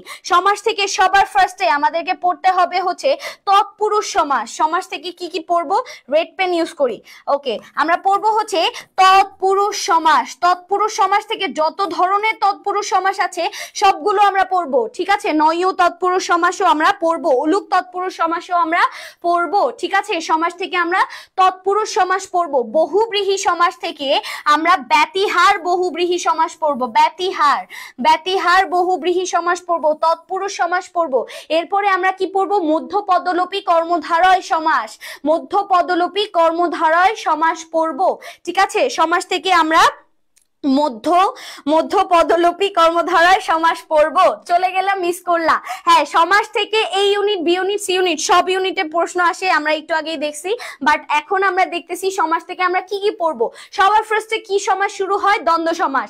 দ্বন্দ্ব সমাস থেকে আমরা মিলনার্থক দ্বন্দ্ব সমাস, বিরোধার্থক দ্বন্দ্ব সমাস, এগুলো খুব বেশি একটা পড়ার দরকার নাই, কারণ এগুলো থেকে প্রশ্ন আসে না। কিন্তু এই দ্বন্দ্ব সমাসের কোথা থেকে প্রশ্ন আসে? দ্বন্দ্ব সমাসের প্রশ্ন আসে একশেষ দ্বন্দ্ব সমাস কোনটা, এরপর বহুপদী দ্বন্দ্ব সমাস কোনটা, এগুলো আমরা একটু পড়বো। ডেফিনেটলি আমরা সমাস থেকে পড়বো নিত্য সমাস। নিত্য সমাস কোনগুলো? নিত্য সমাস পড়বো। ঠিক আছে, এরপরে আমরা পড়বো অলুক সমাস, অলুক তৎপুরুষ, অলুক বহুব্রীহি, অলুক দ্বন্দ্ব, এই তিনটাই আমরা পড়বো। অলুক সমাস, ঠিক আছে, অলুক সমাস পড়বো। ঠিক আছে, ওকে ওকে। সো আমরা তৎপুরুষ সমাস, ব্যতিহার সমাস, ব্যতিহার বহুব্রীহি, বহুব্রীহি থেকে জাস্ট একটা জিনিসই পড়বো, দুনিয়ার সবচেয়ে ইজি সমাস, সেটা হচ্ছে চুলাচুলি, হাতাহাতি, মারামারি, পিঠাপিঠি, লাথালাথি, কানাকানি, মারামারি, এই আকার পরপদে রসইকার, এটাই হচ্ছে আমাদের ব্যতিহার সমাসের একটা বৈশিষ্ট্য। সো ব্যতিহার সমাস পড়বো, তৎপুরুষ সমাস পড়বো, প্রত্যেকটা পয়েন্ট পড়বো তৎপুরুষ সমাসের। এরপরে আমরা পড়বো নিত্য সমাস, এরপরে আমরা পড়বো অলুক সমাস, এগুলো আমরা বেশি বেশি পড়বো।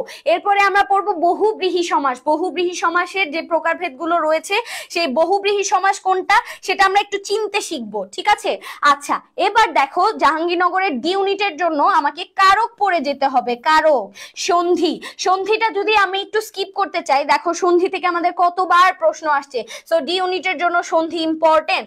দেখো আমাদের যে সায়েন্সের ইউনিট গুলো রয়েছে সেখানে কিন্তু ফোকাস দেওয়া হয় বাংলা ব্যাকরণকে, এবং বি ইউনিট আর সি ইউনিট যে রয়েছে, সেই বি ইউনিট সি ইউনিটে ফোকাস দেওয়া হয় সাহিত্যকে, বাংলা প্রথম পত্রকে। এটা একটু মনোযোগ দিয়ে বুঝে নিবা। এরপরে দেখো উপসর্গ, আমি একটু আগে বলছি উপসর্গ থেকে, উপসর্গের অর্থ থেকে প্রশ্ন আসবে অথবা বিদেশি উপসর্গ থেকে প্রশ্ন আসবে। সুতরাং এই জিনিসগুলো আমরা একটু দেখে যাব। ঠিক আছে, প্রত্যেকটা পয়েন্ট বলে দিচ্ছি যে কি কি পড়বো। এবারে চলে আসছে ই ইউনিট। একটু আগেই আমাকে বলছিলা যে ই ইউনিট পড়বো না আপু, ই ইউনিট পড়বো না। C1 ইউনিট বলি নাই, C1 ইউনিট আমাদের হচ্ছে বাংলা প্রশ্নগুলো একদম সি ইউনিটের মতোই আসে, কিন্তু C1 ইউনিটের একটা বিশেষত্ব হচ্ছে আমাদের যে বাংলা ব্যাকরণ রয়েছে, বাংলা ব্যাকরণের তুলনায় সাহিত্য থেকে একটু বেশি প্রশ্ন আসবে। ঠিক আছে, সাহিত্য থেকে একটু বেশি প্রশ্ন আসবে, এবং সিলেবাসের বাইরে সাহিত্যিকদের থেকে একটু বেশি প্রশ্ন আসবে, এবং তাদের জন্য নাটক, উপন্যাস, গান, এখান থেকে একটু বেশি প্রশ্ন আসবে। ঠিক আছে, অন্যান্য সিলেবাসের বাইরে নাটক, উপন্যাস, গান থেকে একটু বেশি প্রশ্ন আসবে। ঠিক আছে, ওকে ওকে। এরপরে দেখো আমরা ই ইউনিটে যাচ্ছি। ই ইউনিট থেকে কিভাবে আমরা কি কি প্রশ্ন আসে সেগুলো আমরা একটু দেখবো। ই ইউনিট, কবি, লেখক, পাঠ পরিচিত, লেখক পরিচিত, পাঠ পরিচিত থেকে বইয়ের বাইরে থেকেও প্রশ্ন আসবে ই ইউনিটের জন্য। আচ্ছা, ই ইউনিটের এই যে সাহিত্য কর্ম, এখান থেকে প্রতি বছর প্রশ্ন আসে, এবারও আসবে। এবার দেখো ধ্বনি ও বর্ণ প্রকরণ, অনেক বছর আগে একবার আসছিল। উপসর্গ, উপসর্গ থেকে কিছু বছর ধরে প্রশ্ন আসতেছে, উপসর্গের অর্থ পড়ে যাবা, উপসর্গের অর্থ পড়ে যাবা। অনুসর্গ থেকে প্রশ্ন আসে, সমাস থেকে ডেফিনেটলি প্রশ্ন আসবে। পদ প্রকরণ, এটা স্কিপ করলেও করতে পারো। ক্রিয়ার কাল, প্রকৃতি, প্রত্যয়, খুবই কম প্রশ্ন আসছে, কিন্তু বাক্য স্কিপ করা যাবে না, বাক্য স্কিপ করা যাবে না। শব্দ, বাক্য, এই দুটো আমাদের ই ইউনিটের জন্য আমরা স্কিপ করতে পারবো না। এবারে আসছে সন্ধি। দেখো আমাদের জন্য সমাস এবং সন্ধি, কারক ও বিভক্তির দরকার নাই, কিন্তু সমাস আর সন্ধি পড়ে যাব। কারক আর বিভক্তির দরকার নাই, কিন্তু সমাস আর সন্ধি পড়ে যাব। দেখো ভর্তি পরীক্ষা কয়েকদিন পরে, মাত্র হাতে গুনলে কিন্তু হাতের কর শেষ হওয়ার আগেই তোমার দিন শেষ হয়ে যাবে। ভর্তি পরীক্ষা কয়দিন আগে, এই মুহূর্তে কে কবে ছ্যাঁকা খাইছে, কে কবে প্রেমে পড়ছে, এটা জানার চাইতেও ইম্পর্টেন্ট আমি মনে করি তোমাদের স্লাইড জানা। সুতরাং আজকের ক্লাসের স্লাইড যারা মিস করছো উল্টাপাল্টা কথা বলে, তারা কি পরিমাণ মিস করছো সেটা তোমরা ভর্তি পরীক্ষার পরে যখন চান্স পাবা না, তখন ন্যাশনাল বিশ্ববিদ্যালয়ে বসে বসে কিন্তু চিন্তা করতে হবে যে আমি কি স্কিপ করে গেছি, কি মিস করছি, এবং তখন আফসোস করে কোনো লাভ নাই। ওকে, এবার ইউনিটের জন্য আমাদের অন্যতম গুরুত্বপূর্ণ শব্দ, অন্যতম গুরুত্বপূর্ণ টপিক হচ্ছে সমার্থক শব্দ, বাগধারা। এই দুটোই কিন্তু মুখস্থ বিদ্যা এবং দুটোই আমাদেরকে পড়তে হবে। পারিভাষিক শব্দ চাইলে আমরা স্কিপ করতে পারি, কিন্তু এক কথায় প্রকাশ পড়তে হবে। বানান থেকে যেহেতু একবার প্রশ্ন আসছে, বানানটা স্কিপ করতে পারো, কিন্তু সমার্থক শব্দ বাগধারা পড়তেই হবে। ওকে, আচ্ছা, এবারে আমরা চলে যাচ্ছি পরবর্তী ইউনিট শেষ। ওকে, এবারে আমাদের স্লাইডে একটা মহা গুরুত্বপূর্ণ স্লাইড চলে আসছে, যেটা একটু আগে তোমাদেরকে বলছিলাম যে আমাদের জাহাঙ্গীরনগরের জন্য আমাদের revision batch, JU revision batch, do or die batch, এই স্বল্প সময়, একদম অল্প সময় রয়েছে। এবং তোমরা সবাই জানো যে জাহাঙ্গীরনগরের জন্য আমাদের লিজেন কেয়ার সবচাইতে বেস্ট কোচিং, এবং লিজেন কেয়ারে তোমরা পাচ্ছ JU রিভিশন ব্যাচ। সো এই রিভিশন ব্যাচে, রিভিশন কোর্সে সকাল থেকে সন্ধ্যা পর্যন্ত ভাই আপুরা তোমাদের জন্য শুধুমাত্র জাহাঙ্গীরনগরে চান্স পাওয়ার জন্য উঠে পড়ে তোমাদের জন্য অপেক্ষা করতেছে। এই কোর্সে যা যা থাকবে, আমরা প্রতিনিয়ত ক্লাস নিব, প্রতিনিয়ত রেকর্ড ক্লাস থাকবে, প্রতিনিয়ত লাইভ ক্লাস থাকবে, প্রতিনিয়ত তোমাদের পরীক্ষা থাকবে। তার পাশাপাশি তোমরা যেটা পাচ্ছ JU বুস্টার, যেখান থেকে তুমি পরীক্ষার প্রশ্ন প্যাটার্ন সম্পর্কে জানতে পারবা, কমন পাবা। এই JU বুস্টার বইটা তুমি একদমই PDF পেয়ে যাচ্ছ, এবং সেই সাথে আমাদের যে স্লাইড গুলো থাকবে রিভিশন ব্যাচের, সেই স্লাইড গুলো তুমি কিন্তু PDF পেয়ে যাবা, এবং আজকের ক্লাসের স্লাইডটাও কিন্তু PDF পেয়ে যাবা। ওকে, সো চলো আমরা একটু বিগত সালের প্রশ্নগুলো সলভ করি। আমরা বিগত সালের কয়েকটা প্রশ্ন এখন সলভ করব, জাহাঙ্গীরনগরের বিভিন্ন ইউনিটের কিছু প্রশ্ন সলভ করব, যেন আমরা দেখতে পারি যে বিগত সালের প্রশ্নগুলো আসলে কোথা থেকে আসছে। আমি জানি উপসর্গ থেকে প্রশ্ন আসছে, কিন্তু উপসর্গের এক্স্যাক্টলি কোথা থেকে প্রশ্ন আসে, কি পড়বো, সেটা জানার জন্যই এখন আমরা যেটা করব, আমরা একটু প্রশ্ন সমাধান করব। ঠিক আছে, প্রশ্ন সমাধান করব। টপিক ওয়াইজ স্পেসিফিক সাজেশন দেয়া হবে, exactly topic wise specifically suggestion দেয়া হবে। প্রত্যেকটা টপিক জাহাঙ্গীরনগরের জন্য যেখান থেকে প্রশ্ন আসে, সেই টপিক ধরে ধরে আমি তোমাদেরকে পড়াবো ইনশাল্লাহ। মহা গুরুত্বপূর্ণ, এক্স্যাক্টলি অর্পণ ভাই। ওকে, দেখেন আগমন শব্দটির কোন অর্থে ব্যবহৃত। একটু আগে বলছি যে উপসর্গ থেকে প্রশ্ন আসে এবং উপসর্গের অর্থ থেকে আমাদের প্রশ্ন আসবে। দেখেন গমন, এই গমন মানে কি? গমন মানে হচ্ছে চলে যাওয়া, তাই না? চলে যাওয়া, গমন মানে হচ্ছে চলে যাওয়া। আর এই আগমন মানে কি? আগমন মানে হচ্ছে আসা। তাহলে দেখেন শুরুতে একটা বসাইলাম, এই সম্পূর্ণ শব্দটাকে একদম উল্টো করে দিল, তাই না? একদম উল্টো করে বিপরীত করে দিল, তাই না? একদম উল্টো করে বিপরীত করে দিল। তাহলে শুধুমাত্র একটা পুরো শব্দটাকে বিপরীত করে দিল। তাহলে উপসর্গটি কোন অর্থে ব্যবহৃত হয়েছে? বিপরীত অর্থে ব্যবহৃত হয়েছে। অপশন বি হচ্ছে আমাদের রাইট অ্যান্সার। ওকে, আপনার ক্লাসে চাই নাফিস, আপনি কি আবার পরীক্ষা দিতে চান? ওকে, এরপরে দেখেন আমরা 1 নাম্বার প্রশ্ন শেষ। 2 নাম্বার প্রশ্ন দেখতে পাচ্ছি হাভাত কোন সমাস। দেখেন যেই সমাস থেকে প্রশ্ন আসছে, একটু আগে বলছি যে সমাস থেকে প্রত্যেকটা ইউনিটের সমাস থেকে প্রশ্ন আসবে। সমাসের জন্য এই যে দেখেন অব্যয়ীভাব সমাস, আমরা কিন্তু এগুলোকে অনেক বেশি পাত্তা দেই না, যে অব্যয়ীভাব থেকে কি জীবনও আসতে পারে। দুনিয়ার যত শব্দের আগে আপনার মনে হবে যে উপসর্গ বসছে, সেই শব্দগুলোকে আপনি অব্যয়ীভাব সমাস হিসেবে জানবেন। দেখেন ভাতের আগে একটা উপসর্গ বসছে, সো এই পূর্বপদ উপসর্গ বসলেই সেটাকে আমরা বলবো অব্যয়ীভাব সমাস। সো ভাত কি ধরনের সমাস? অব্যয়ীভাব সমাস। ঠিক আছে, ওকে, এবারে আমরা চলে যাচ্ছি পরবর্তী প্রশ্নে। পরবর্তী প্রশ্ন দেখব সমাস থেকে এই টাইপের প্রশ্ন আসছে। এখন আমরা দেখব প্রকৃতি প্রত্যয়। দেখেন কত ইজি প্রশ্ন আসছে। এই প্রশ্ন যদি না পারেন তাহলে আপনাদেরকে মাইল লাগানো উচিত। সি ইউনিটে আসছে, আবার রাজশাহীর বি ইউনিটে আসছে। দেখেন কাব্য এর সঠিক প্রকৃতি প্রত্যয় কোনটা, এটা যদি না পারেন কাব্য ভাইকে বিচার দিব, কাব্য ভাইয়ের কাছে কিন্তু বিচার দিয়ে দিব। কাব্য এর সঠিক প্রকৃতি প্রত্যয় কোনটা? কাব্য। দেখেন কাব্য কে লেখে? কাব্যটা কে লেখে? কাব্য লেখে ডেফিনেটলি কবি। কাব্য কে লেখে? কাব্য লেখে কবি। এবার কবির সাথে একটা জফলা দিয়ে আমি কাব্য বানাইছি। সো এই যে জফলা, এটাকে যদি আমি ভাঙি তাহলে কি পাবো? জ পাবো। তাহলে কবি প্লাস জ, কবি প্লাস জই হচ্ছে কাব্য। সো অপশন বি হচ্ছে রাইট অ্যান্সার। মাশাআল্লাহ, সবাই সঠিক উত্তর দিচ্ছেন। 3 এর অ্যান্সার হচ্ছে 3 এর বি, 3 এর বি, 3 এর B. Very good, very good. এবারে চলে যাচ্ছি 4 নাম্বার। দ্রুত দ্রুত অ্যান্সার করতে হবে। 4 নাম্বার, রূপতত্ত্বের আলোচ্য বিষয় 9 কোনটা? এখান থেকে আপনাকে প্রশ্ন আসবে। শব্দতত্ত্ব, রূপতত্ত্ব, এটা আপনার জন্য ইম্পর্টেন্ট। এবং আরো একটা কথা বলে রাখি, সিক্রেট ফাঁস করে রাখি, যেখান থেকে আমাদের প্রশ্ন কিন্তু আসবে, সেটা হচ্ছে ধ্বনি তত্ত্বের পারিভাষিক শব্দ কি, শব্দতত্ত্বের পারিভাষিক শব্দ কি, বাক্যতত্ত্বের পারিভাষিক শব্দ কি। এখান থেকে আমাদের প্রশ্ন আসবে, ঠিক আছে? এখান থেকে আমাদের প্রশ্ন হবে, ঠিক আছে? ওকে, তারপরে দেখেন রূপতত্ত্বের আলোচ্য বিষয় 9 কোনটা? ঠিক আছে, রূপতত্ত্বের আলোচ্য বিষয় 9 কোনটা? ঠিক আছে, রূপতত্ত্বের আলোচ্য বিষয় 9 কোনটা? সমাস, প্রত্যয়, সন্ধি, কারক। রাইট অ্যান্সার কি হবে? রাইট অ্যান্সার কি হবে? রাইট অ্যান্সার কি হবে? রূপতত্ত্বের আলোচ্য বিষয় 9 কোনটা? রূপতত্ত্বের আলোচ্য বিষয় 9 কোনটা? 4 এর অ্যান্সার কি হবে? Very good. দেখো, সমাস, সমাসের কাজ কি? নতুন একটা শব্দ তৈরি করা, তাই না?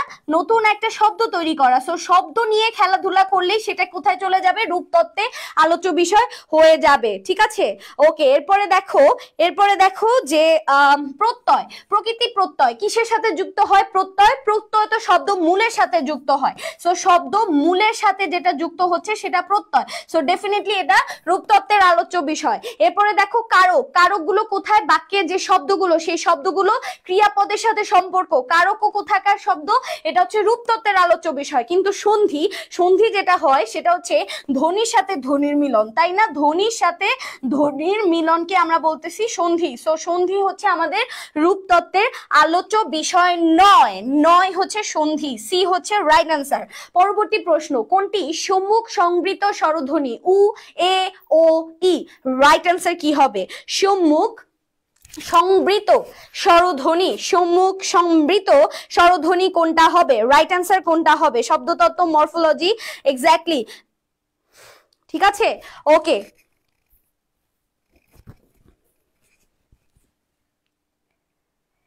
এবারে আমরা চলে যাচ্ছি 5 নাম্বার প্রশ্নে। 5 নাম্বার প্রশ্নে, ঠিক আছে? 5 নাম্বার প্রশ্ন, কোনটি সম্মুখ সংবৃত স্বরধ্বনি? নিচের কোনটি সম্মুখ সংবৃত স্বরধ্বনি?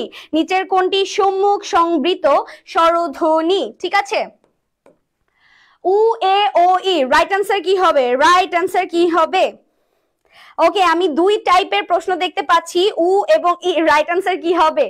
রাইট অ্যান্সার কি হবে? কোনটি সম্মুখ সংবৃত স্বরধ্বনি? রাইট অ্যান্সার হবে 5 এর অ্যান্সার ঘ, অপশন ই হচ্ছে রাইট অ্যান্সার। ওকে, মাত্রাবৃত্ত ছন্দ সাধারণত কয় মাত্রার হয়ে থাকে? মাত্রাবৃত্ত ছন্দ সাধারণত কয় মাত্রার হয়ে থাকে? 5 এর অ্যান্সার হচ্ছে ই, এক্স্যাক্টলি 5 এর অ্যান্সার হচ্ছে ই। এবারে আমরা যাচ্ছি মাত্রাবৃত্ত ছন্দ। মাত্রাবৃত্ত ছন্দ কয় মাত্রার হয়ে থাকে? 4 মাত্রার, 5 মাত্রার, 6 মাত্রার এবং 8 মাত্রার। রাইট অ্যান্সার কি হবে? রাইট অ্যান্সার কি হবে? 5 নাম্বার শেষ, এক্স্যাক্টলি। এবার 6 নাম্বার, 6 নাম্বারের অ্যান্সার কি হবে? 6 নাম্বার, 6 নাম্বার 4 মাত্রা, 5 মাত্রা, 6 মাত্রা এবং 8 মাত্রা। মাত্রাবৃত্ত ছন্দ সাধারণত কয় প্রকার? মাত্রাবৃত্ত ছন্দ সাধারণত কয় প্রকার?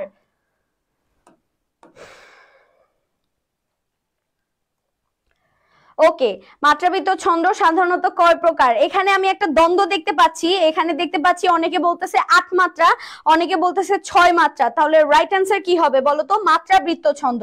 মাত্রাবৃত্ত ছন্দ হচ্ছে প্রধানত মাত্রাবৃত্ত ছন্দ। ওকে, এখানে আবার সি আর ডি এর মধ্যে হচ্ছে ঝগড়া লেগে গেছে। অনেকে হচ্ছে বলতেছে যে 6 মাত্রার, অনেকে বলতেছে 8 মাত্রার। মাত্রাবৃত্ত ছন্দ, মাত্রাবৃত্ত ছন্দ। রাইট অ্যান্সার কি হবে? মাত্রাবৃত্ত ছন্দ কয় প্রকার? ওকে, মাত্রাবৃত্ত ছন্দ হচ্ছে 8 প্রকার। 8 প্রকার, 4 ছন্দ, ঠিক আছে? 4 ছন্দ। মাত্রাবৃত্ত ছন্দ হচ্ছে 8 প্রকার। রাইট অ্যান্সার হবে অপশন ডি। ওকে, এবারে যাচ্ছি পরবর্তী প্রশ্ন। বড় দাদা থেকে বড়দা শব্দের এই পরিবর্তনকে কি বলে? কোথা থেকে আসছে এটা বলো তো? এটা আসছে ধ্বনি পরিবর্তন থেকে। দেখো, ধ্বনি এবং বর্ণ এ দুটো থেকে যদি প্রশ্ন না দেয় তাহলে তোমাকে ডেফিনেটলি ধ্বনি পরিবর্তন থেকে প্রশ্ন দেয়া হবে, ঠিক আছে? ডেফিনেটলি ধ্বনি পরিবর্তন থেকে প্রশ্ন দেয়া হবে। তাহলে বড় দাদা থেকে বড় দা, একই টাইপের প্রশ্ন যদি থাকে, একই টাইপের শব্দ যদি থাকে, দাদা, একটা দাকে আমি কেটে দিব, দা রাখবো, ঠিক আছে। এই ধরনের পরিবর্তনকে আমরা কি বলি? এই ধরনের পরিবর্তনকে আমরা বলি ব্যঞ্জন চ্যুতি। একটা ব্যঞ্জন সরে গেল, এর জন্য এটাকে আমরা বলি ব্যঞ্জন চ্যুতি, ঠিক আছে, একটা ব্যঞ্জন সরে গেল। ওকে, 7 নম্বরের অ্যান্সার হচ্ছে ডি। এবার যাচ্ছি আমাদের 8 নম্বর প্রশ্ন, নিষ্কর শব্দের সন্ধি বিচ্ছেদ কি? নিষ্কর, নিষ্কর শব্দের সন্ধি বিচ্ছেদ কি? নিষ্কর, নিষ্কর মানে কি বলতো? নিষ্কর, নিষ্কর এর সন্ধি বিচ্ছেদ কোনটা হবে বলতো? নিষ্কর এর সন্ধি বিচ্ছেদ কোনটা হবে? তোমাদের জন্য সন্ধি, সন্ধি থেকে আমরা কি কি পড়বো এটা কিন্তু আমি গত ক্লাসে বলছি, রাইট? আচ্ছা, আবারও বলতেছি, সন্ধি থেকে আমরা কি কি পড়বো? ডেফিনেটলি আমরা নিপাতনে সিদ্ধ সন্ধি পড়বো, নিপাতনে সিদ্ধ সন্ধি, সেটা হোক স্বরসন্ধি, সেটা হোক ব্যঞ্জন সন্ধি। এরপরে আমরা পড়বো বিশেষ নিয়মে সাধিত সন্ধি, বিশেষ নিয়মে সাধিত সন্ধি পড়ব, ঠিক আছে, বিশেষ নিয়মে সাধিত। এরপরে আমরা কি পড়বো? নিপাতনে সিদ্ধ, বিশেষ নিয়মে সাধিত। এরপরে আমরা কি পড়বো? এরপরে আমরা পড়বো হচ্ছে বিসর্গ সন্ধি। এই তিনটা ডেফিনেটলি মাস্ট বি, এটা পড়তেই হবে, এই তিনটা পয়েন্ট আমরা পড়েই যাব, বিসর্গ সন্ধি, বিশেষ নিয়মে সাধিত আর নিপাতনে। সো এটা কোন ধরনের সন্ধি? এটা হচ্ছে বিসর্গ সন্ধি, নিষ্কর একটা বিসর্গ সন্ধি। সো ডেফিনেটলি এখানে একটা বিসর্গ থাকবে। রাইট আনসার কি হবে? 8 নাম্বার, 8 নাম্বারের রাইট আনসার কি হবে? দ্রুত দ্রুত কমেন্ট করে জানাও। 8 নাম্বারের রাইট আনসার হবে অপশন সি, ভেরি গুড। এবারে যাচ্ছি 9 নাম্বার প্রশ্নে, নিচের কোন শব্দগুলো দেশি শব্দের উদাহরণ? কোন শব্দগুলো দেশি শব্দের উদাহরণ? ঢেকি, ঝিঙ্গা, ঝোল, মুচি। ঢেকি, কুলা, মুচি, গঞ্জ। ঢেকি, কুলা, গঞ্জ, ঝোলা এবং ঢেকি, মুচি, দাম, ঝিঙ্গা। রাইট আনসার কি হবে? খুবই কনফিউজিং, তাই না? এই সময় দেখা যায় যে আমরা যদি যেটা পারতামও সেটা দেখেও আমরা কনফিউশনে পড়ে যাব, কারণ একই টাইপের শব্দ আশেপাশে ঘোরাফেরা করতেছে, তাই না? ঠিক আছে, একই টাইপের শব্দ আশেপাশে ঘোরাফেরা করতেছে, এর জন্য এই টাইপের শব্দ দেখলে আমরা কি করি? আমরা এটা হচ্ছে খুবই কনফিউশনে পড়ে যাই, ঠিক আছে। ওকে, তাহলে কোনটা রাইট আনসার হবে? 8 শেষ। এবার 9 নাম্বার, 9 নাম্বারের রাইট আনসার কি হবে? একটু দ্রুত কমেন্ট করে জানাও 9 এর রাইট আনসার। ভেরি গুড, 9 এর রাইট আনসার হচ্ছে ঢেকি, কুলা, গঞ্জ এবং ঝোলা। রাইট আনসার হচ্ছে অপশন সি, রাইট আনসার হচ্ছে অপশন সি, ঢেকি, কুলা, গঞ্জ, ঝোলা। রাইট আনসার হচ্ছে অপশন সি। এবার 10 নাম্বার, দুটি পাকা ফল লোভিল ভূতল। চিহ্নিত এই যে পাকা ফল, এই চিহ্নিত আন্ডারলাইন করা এই চিহ্নিত অংশটুকু কোন কারকে বিভক্তি? কোন কারকে কোন বিভক্তি? দুটি পাকা ফল, লোভিলু, ভূতল, দুটি কি? দুটি পাকা ফল। তাহলে এটা কোন ধরনের কারক বিভক্তি? কোন ধরনের কারক বিভক্তি? কর্তৃকারকে শূন্য, অবশ্যই বিভক্তি নাই এখানে। পাকা ফলে কোনো বিভক্তি আছে? নাই। তাহলে এটা কোন ধরনের বিভক্তি? রাইট আনসার বলেন। ক খ গ ঘ। আচ্ছা, ক খ গ ঘ। ওকে, 10 নাম্বার, 10 নাম্বারের অ্যান্সার কি হবে? 10 নাম্বার, 10 নাম্বারের অ্যান্সার কি হবে? 10 10 দ্রুত অ্যান্সার করেন, দ্রুত দ্রুত। আচ্ছা, দুইটা অ্যান্সার পেয়েছি, দুইটা অ্যান্সার পেয়েছি। এক দল বলছে কর্মে শূন্য, আরেক দল বলছে সম্প্রদানে শূন্য। রাইট অ্যান্সার কি হবে? রাইট আনসার কি হবে? কর্মে শূন্য, আরেক দল বলতেছে সম্প্রদানের শূন্য। রাইট আনসার কি হবে? দুটি পাকা ফল লোভিল ভূতল। রাইট আনসার কি হবে? দেখো, আমি দুইটা পাকা ফল আমি লাভ করলাম, তাহলে এই যে দুইটা পাকা ফল এটা কোন ধরনের? এটা একটা নাউন, এবং একটা বাক্যের ভেতর আমি যখন নাউন খুঁজে পাবো তখন সেটা কি হয়ে যাবে বলো তো? সেটা কর্ম হয়ে যাবে, কারণ কর্ম মানেই হচ্ছে নাউন। সো আমাদের অপশন বি হচ্ছে রাইট আনসার, কর্মে শূন্য। Very good, very good. এবারে যাচ্ছি 11 নাম্বার প্রশ্নে। 11 নাম্বার প্রশ্নে যাওয়ার আগে জাহাঙ্গীরনগর বুস্টার, জেইউ বুস্টারটা তোমরা একটু সাথে রেখে দিবা। আর তোমাদের সাথে যাদের নাই, তোমরা কিন্তু ইজিলি এইটা সংগ্রহ করতে আমাদের পেজে নক দিতে পারো। কুরিয়ার সার্ভিসে কিভাবে তোমরা এই বইটা সংগ্রহ করবা সেটা জেনে নিতে পারো। এবং তোমরা যদি জেইউ বুস্টার আরেকটু সহজ পদ্ধতিতে চাও, তাহলে সেটার জন্য রিভিশন ব্যাচে ভর্তি হয়ে যাও। রিভিশন ব্যাচে ভর্তি হয়ে জেইউ বুস্টারের পিডিএফটাও পেয়ে যাবা, একই সাথে ক্লাসও পেয়ে যাবা। ওকে, এক ঢিলে দুই পাখি মারা এটাকে বলে। ঠিক আছে, এবার আমরা 11 নম্বর প্রশ্ন দেখব। 11 নম্বর প্রশ্নে তারপরে বুঝিলাম মাতৃভূমি আছে অপরিচিতা গল্পে কাকে উদ্দেশ্য করে উক্তিটি করা হয়েছে? কাকে উদ্দেশ্য করে? এই কথাটা কে বলছে? এই কথাটা বলছে হচ্ছে অনুপম। অনুপম কাকে উদ্দেশ্য করে বলেছে? অনুপম অনুপম কল্যাণীকে উদ্দেশ্য করে বলেছে, না শম্ভুনাথ সেনকে, নাকি বিনোদা? কাকে উদ্দেশ্য করে এই কথাটা বলেছে? 11 রাইট আনসার কি হবে? ভেরি গুড, রাইট আনসার হবে কল্যাণী। কল্যাণীর কথা শুনে কল্যাণীকে উদ্দেশ্য করে এটা বলেছে। টিকিয়া থাকায় চরম সার্থকতা নয় কোন গ্রন্থ থেকে নেওয়া হয়েছে? টিকিয়া থাকায় চরম সার্থকতা নয়, অতীতে হস্তি লোপ পেয়েছে কিন্তু তেলাপোকা টিকিয়া আছে। রাইট অ্যান্সার কি হবে? কোথা থেকে বলা হয়েছে এই লাইনটা? এই লাইনটা কোথা থেকে বলা হয়েছে বলো তো? Very good, very good. এটা কে বলেছে? এটা শরৎচন্দ্র চট্টোপাধ্যায়ের উক্তি। হ্যাঁ, এটা কার উক্তি? এটা হচ্ছে শরৎচন্দ্র চট্টোপাধ্যায়ের উক্তি। এটা কে বলেছে? বিলাসী গল্পে বলা হয়েছে টিকিয়া থাকায় চরম সার্থকতা নয়। ওকে, এবারে যাচ্ছি আমাদের পরবর্তী প্রশ্ন। সুখ দুঃখ বেদনা উপলব্ধির ফলে অন্তরে যে পরিপক্কতা, তাই কি তাই আত্মা, তাই অনুভব, তাই চিন্তা, তাই মনুষ্যত্ব। রাইট আনসার কি হবে? এইভাবে কিন্তু পরীক্ষার একদম লাইন থেকে প্রশ্ন দিবে, একদম শূন্যস্থান তুলে দিবে, লাইন থেকে প্রশ্ন দিবে। সো লাইন থেকে অ্যান্সার করতে হবে। দ্রুত কমেন্ট করে জানিয়ে দাও যে কোনটা হবে, রাইট আনসার কোনটা হবে। ঠিক আছে, সুখ দুঃখ বেদনা উপলব্ধির ফলে অন্তরের যে পরিপক্কতা, তাই তো কি তাই তো আত্মা, অনুভব, চিন্তা, মনুষ্যত্ব। রাইট অ্যান্সার কি হবে? রাইট অ্যান্সার কি হবে? মনুষ্যত্ব। রাইট অ্যান্সার কি হবে? চিন্তা। রাইট অ্যান্সার কি হবে? অনুভব। রাইট অ্যান্সার কি হবে? আত্মা। রাইট অ্যান্সার কি হবে? দ্রুত দ্রুত কমেন্ট করে জানিয়ে দাও।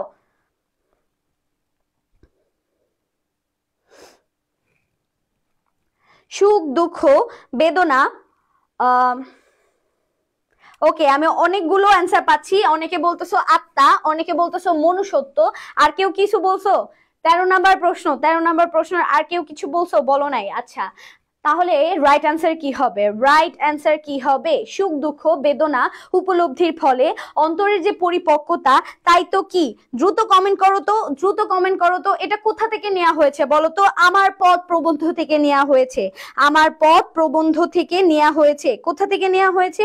আমার পথ প্রবন্ধ। এখান থেকে কিন্তু আমার পথ প্রবন্ধের যে লাইনগুলো রয়েছে, সেই লাইনগুলো থেকে কিন্তু প্রশ্ন আসবে। বলছি, এই লাইনগুলো থেকে প্রশ্ন আসবে। সো এখান থেকে কোনটা ইম্পর্টেন্ট বলো তো? তাই তো কি তাই তো হচ্ছে আত্মা। রাইট অ্যান্সার হচ্ছে তাই তো আত্মা। ঠিক আছে, যারা মনুষ্যত্ব বলছো আস্তাক ফিরুল্লাহ বলো, আস্তাক ফিরুল্লাহ, ভুল হয়েছে। রাইট অ্যান্সার হবে আত্মা। এবারে আমরা যাচ্ছি 14 নাম্বার প্রশ্নে। 14 নাম্বার প্রশ্নে কি দেখতে পাচ্ছি? বিদ্রোহী কবিতায় কবি নিজেকে কার মতো খ্যাপা বলেছেন? কার মতো খ্যাপা বলেছেন? তিনি বলেছেন আমি খ্যাপা দুর্বাসা, আমি খ্যাপা দুর্বাসা বিশ্বামিত্রের শিষ্য। খ্যাপা দুর্বাসা এবং হচ্ছে আমি বিশ্বামিত্রের শিষ্য। তাহলে তিনি নিজেকে কার শিষ্য বলেছেন? তিনি নিজেকে বিশ্বামিত্রের শিষ্য বলেছেন। আর খ্যাপা কার মতো খ্যাপা বলেছেন? দুর্বাসার মতো খ্যাপা বলেছেন। রাইট অ্যান্সার কি হবে? Option A. রাইট অ্যান্সার কি হবে? Option A. পরবর্তীতে যাচ্ছি আমাদের তাহারি পরে মনে কবিতাটি কত সালে কোন পত্রিকায় প্রকাশিত হয়েছে? তাহারি পরে মনে, তাহারি পরে মনে কবিতাটি কত সালে এবং কোন পত্রিকায় প্রকাশিত হয়েছে? তাহারি পরে মনে, তাহারি পরে মনে কবিতাটি কোন পত্রিকায় এবং কত সালে রচিত হয়েছে?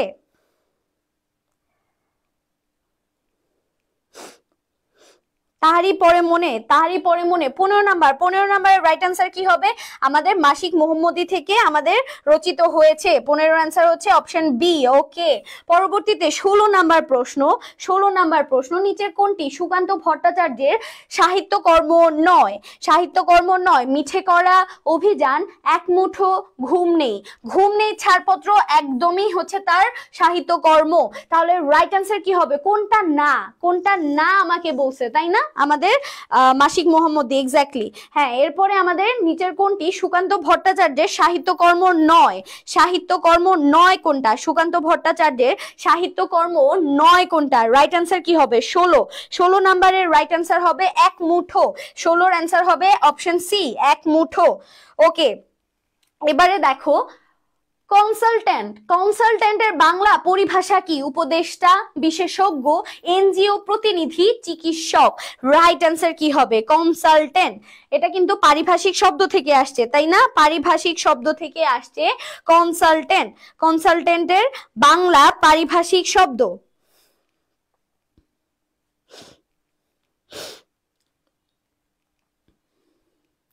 রাইট অ্যান্সার কি হবে? উপদেষ্টা, বিশেষজ্ঞ, এনজিও প্রতিনিধি। ডেফিনেটলি না, এনজিও প্রতিনিধি হবে না। রাইট অ্যান্সার কি হবে? রাইট অ্যান্সার কি হবে? আমাদের 17 নাম্বার প্রশ্ন। 17 নাম্বার প্রশ্নের রাইট অ্যান্সার কি হবে? বা 17 অ্যান্সার দেখতে পাচ্ছি এ, অনেকে বলতেছে বি, অনেকে বলতেছে এ, অনেকে বলতেছে বি। রাইট অ্যান্সার কি হবে? 18। 18তে তো আসি নাই আপু, আমরা 17তে চলে আসছি। 17। কনসালটেন্ট, কনসালটেন্টের বাংলা পারিভাষিক শব্দ। কনসালটেন্টের বাংলা পারিভাষিক শব্দ কি হবে? কনসালটেন্টের বাংলা পারিভাষিক শব্দ কি হবে? কনসালটেন্টের বাংলা পারিভাষিক শব্দ কি হবে? রাইট অ্যান্সার কি হবে? ওকে, সো 17 নাম্বার, 17 নাম্বারের রাইট অ্যান্সার অনেকে বলতেছে উপদেষ্টা। দেখো কনসালটেন্টের বাংলা পরিভাষা হচ্ছে পরামর্শকারী। হ্যাঁ, যিনি আমাদেরকে পরামর্শ দিবে, তাই না? তাহলে এর উপরে রেফ হবে, সো পরামর্শদাতা, পরামর্শদাতা। কনসালটেন্টের বাংলা পারিভাষিক শব্দ হচ্ছে পরামর্শদাতা। এটাকে আমরা কি বলতে পারি বলতো? এটাকে আমরা কি বলতে পারি? পরামর্শদাতা বলতে পারি অথবা চিকিৎসক বলতে পারি। সো কনসালটেন্টের বাংলা পারিভাষিক শব্দ হচ্ছে চিকিৎসক, পরামর্শদাতা অথবা চিকিৎসক। এবারে যাচ্ছি পরবর্তী প্রশ্নে। 18 সমার্থক শব্দ জোর। আহব, যুদ্ধ, আহুত, আহুত, সমন, সমান, শুশ্রু, শুশ্রু। রাইট অ্যান্সার কি হবে? কোন শব্দ জোর, মানে কোন দুটো শব্দ একই অর্থ প্রকাশ করছে, একই সমার্থক শব্দ প্রকাশ করছে? 18 নাম্বার।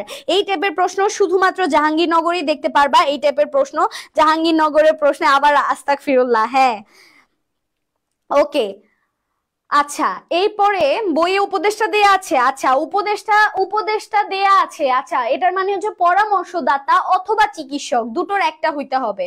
সো এটা চিকিৎসকটা যদি থাকে তাহলে এটাই মোস্ট অ্যাপ্রোপ্রিয়েট হবে, ঠিক আছে? আচ্ছা 18 অ্যান্সার কি হবে? 18 অ্যান্সার কি হবে? আহব, যুদ্ধ, আহুত, আহুত, দীর্ঘকার, সমন, সমান, একদমই না, শুশ্রু আর শ্বশ্রু। রাইট অ্যান্সার কি হবে বলতো? 18 answer. Very good, very good. আমরা দেখতে পাচ্ছি সবাই একই সাথে সঠিক উত্তর দিচ্ছে। অ্যান্সার হবে এ।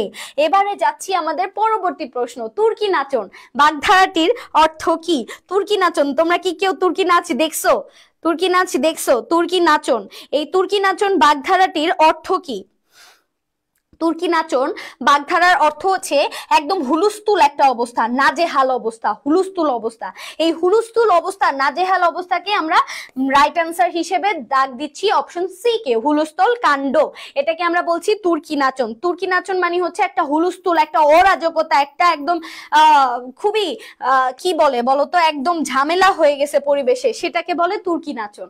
যা বালকের মধ্যেই সুলভ, এর বাক্য সংক্ষেপণ কোনটা? বাক্য বাল্য সুলভ, বালক সুলভ, অতি বালক, বাল্য সুলভ। রাইট অ্যান্সার কি হবে? রাইট অ্যান্সার কি হবে? আমাদের আজকের ক্লাসের একদম শেষ প্রশ্ন, 20 নাম্বার প্রশ্ন। রাইট অ্যান্সার কি হবে? আজকের ক্লাসের একদম শেষ প্রশ্ন, 20 নাম্বার প্রশ্নের রাইট অ্যান্সার কি হবে? নফেল, ভেরি গুড। আচ্ছা 20 নাম্বারের রাইট অ্যান্সার কি হবে? 20 নাম্বার। 19 নাম্বার শেষ।